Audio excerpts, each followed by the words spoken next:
कृष्ण और सुदामा की दोस्ती की मिसाल दुनिया देती है, लेकिन जब भी इनकी दोस्ती की चर्चा होती है, मन भावुक हो जाता है।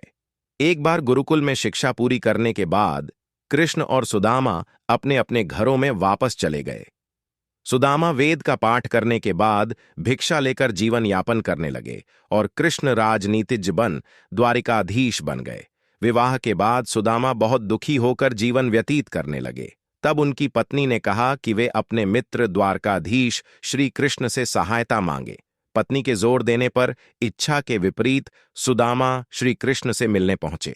जब कृष्ण को अपने मित्र के आगमन का समाचार मिला तो वे नंगे पांव दौड़कर द्वार पर उन्हें लेने आए।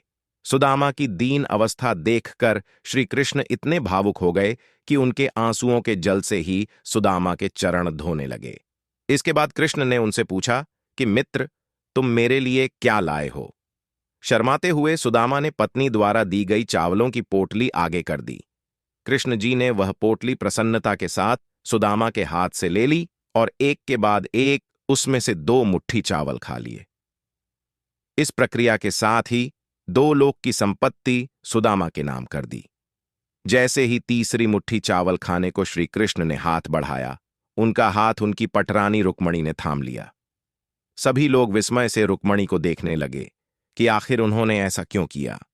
तब रुक्मणी ने कहा, प्रभु, आपने 2 मुट्ठी में 2 लोक तो दान कर दिए हैं, अब तीसरा मत कीजिए, वरना हम सब और आपकी प्रजा कहां जाएंगे।